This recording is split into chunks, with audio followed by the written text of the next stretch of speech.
Ähm, ja, ich meine, es gab bei mir auch Phasen, wo ich gespürt habe, oh, ich bin ein bisschen müde vom Kopf und dann geht auch die Motivation ein bisschen runter.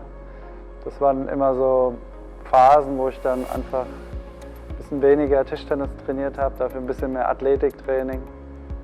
Und das habe ich dann für 1, 2 Wochen gemacht und dann war die Lust auch wieder auf Tischtennis größer geworden. Und da habe ich immer die Handbremse sozusagen rechtzeitig gezogen, um nicht in so ein ganz tiefes Loch zu fallen. Ja.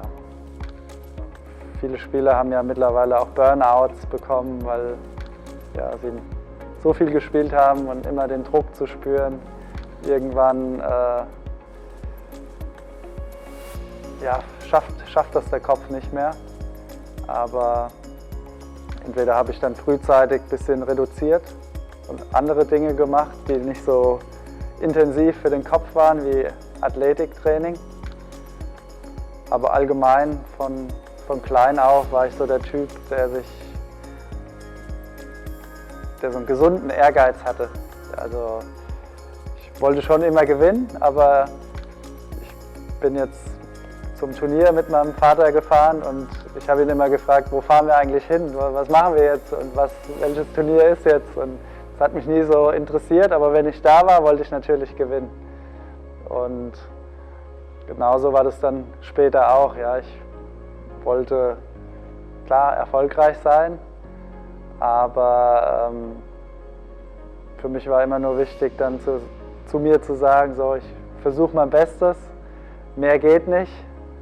Und wenn das nicht reicht, dann ja, sage ich Gratulation an meinen Gegner.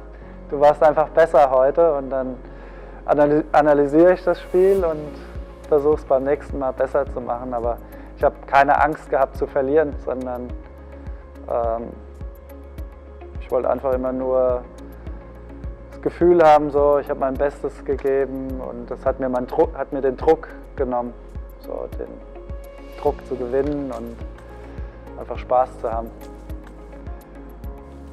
Ja.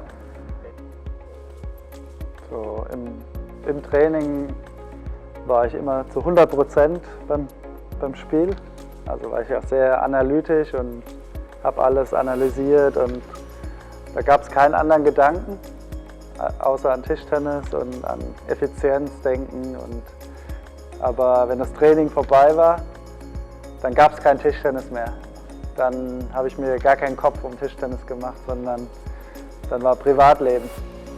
Und das war, glaube ich, eine gute Balance, um ja nicht müde von Tischtennis zu werden. Und das war eigentlich auch so, nicht nur nach dem Training, sondern auch nach dem Wettkampf. Es war egal, ob ich gewonnen habe oder verloren habe. Ich habe mir da keinen Kopf dann nach dem Turnier gemacht, ja, sondern einen Tag später ging es dann ganz normal wieder von Null los, ja, egal ob gewonnen oder verloren, sondern von daher, ich glaube, das war so ein gesunder Level, um immer Spaß zu haben. Oh.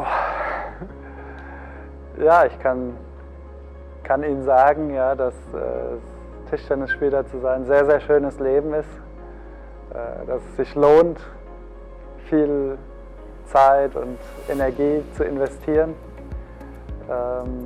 Aber es muss natürlich immer noch Spaß machen, es muss immer noch gesund, in einem gesunden Rahmen sein, auch für das Umfeld.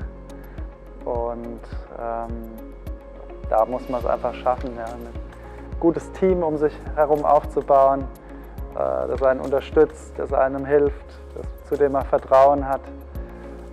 Trainer, aber auch Freunde und Familie, wer auch immer.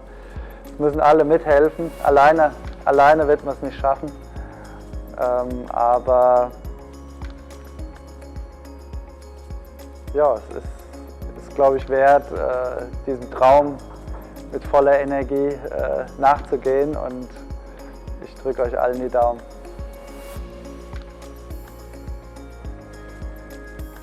Ja, ich glaube, am Anfang ist schon wichtig, dass man sehr ballsicher ist, dass die Technik schön sauber ist, stabil. Vor allem, dass man sich gut bewegt. Das ist sehr wichtig, dass man immer gut zum Ball steht, dass immer die Beine immer gut mitlaufen.